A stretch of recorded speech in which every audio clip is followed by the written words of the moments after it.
বন্ধুরা, আপনাদের একটা গান শোনাবো। গানের কথাগুলো এরকম: মাটির ও পিঞ্জিরা মাঝে বন্দি হইয়া রে, কান্দে হাসন রাজার মন ময়না রে। আমরা আরো একটা গান শুনেছি, সেটি হলো এরকম: লোকে বলে বলে রে, ঘর বাড়ি ভালা নাই আমার। ঘর বাড়ি ভালো না আমার। যাদের ভালো ঘর বাড়ি, তারাও কি সারা জীবন সুখে শান্তিতে থাকতে পেরেছে? সুখে শান্তিতে থাকতে পারেনি। পৃথিবীতে অনেক ব্যক্তিত্ব আছে যারা অনেক অর্থ সম্পদ থাকার পরেও একসময় জীবনের যে উদাসীনতা, সেই উদাসীনতা খুঁজে পায়, জীবনের আধ্যাত্মতা খুঁজে পায়। ঠিক তেমনই একজন মরমী সাধকের নাম হাসন রাজা, যার জন্ম এই সিলেটের বিশ্বনাথ উপজেলার রামপাশাতে, আমি যেখানে এই মুহূর্তে অবস্থান করছি। আপনারা জানেন যে বিপিএল সিজন 11-এর ধারাভাষ্যের জন্য আমরা সিলেটে অবস্থান করছি, কিন্তু হাসন রাজার গ্রামের বাড়ি দেখতে আসবো না, সেটি তার হয় না। এরকম একটি লোভ আমরা সামলাতে পারি না। এই মুহূর্তে ঠিক হাসন রাজার গ্রামের বাড়ি থেকে আপনাদের সঙ্গে যুক্ত রয়েছে আমি শম্ভু মৈত্র। হাসন রাজার যে পৈতৃক ভিটা তৎকালীন আমলে এই যে জমিদারি, সেটি কিন্তু এখন পর্যন্ত আমাদেরকে আকর্ষিত করে।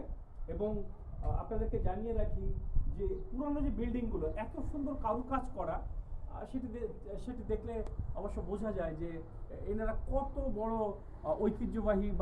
ঐতিহ্যবাহী ফ্যামিলির লোক ছিলেন। হাসন রাজার এই যে পৈতৃক ভিটার ঠিক সামনেই কিন্তু খোলা একটা জায়গা রয়ে গেছে।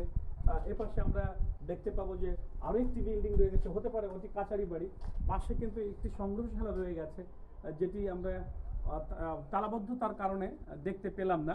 তো হাসন রাজার গান যখন শুনি, তখন কিন্তু নিজের যে আত্মা, সে আত্মা যেন পরমাত্মার সঙ্গে মিশে যায়, এবং মিশে যাওয়ার পরেই নিজের জীবনের ফিউচারটা অনুভূত হয়। আমরা প্রত্যেকেই যে ধর্মে অনুসারী হই না কেন, আমাদের একটি চিন্তাভাবনা থাকে যে পরপারে আমাদের কি হবে, পরকালে আমাদের কি হবে। ঠিক সেরকমই একটা কথা ছিল এই হাসন রাজার। এবং সেই গানের কথাগুলো এরকম যে লোকে বলে বলে রে, ঘর বাড়ি ভালা নাই আমার। তো এই এই এই ঘর বাড়ি ভালা না, আমরা জানি হাসন রাজার অনেক গান আছে, অনেক লেখা আছে, যেগুলো গেয়ে বাংলাদেশের অনেক শিল্পী অনেকভাবে বিখ্যাত হয়ে গেছেন। কিন্তু আমাদের এই মানুষটা সম্পর্কে জানতে চাওয়া, বা এই মানুষটা সম্পর্কে তার যে পৈতৃক নিবাস, যতটুকু আমরা বই পুস্তকে পড়েছি বা আমরা আমাদের স্টুডেন্টদেরকে জানিয়েছি, ঠিক সেই পৈতৃক নিবাসটা আপনাদেরকে দেখানোর জন্য এই মুহূর্তে আমরা আপনাদের সঙ্গে আছি।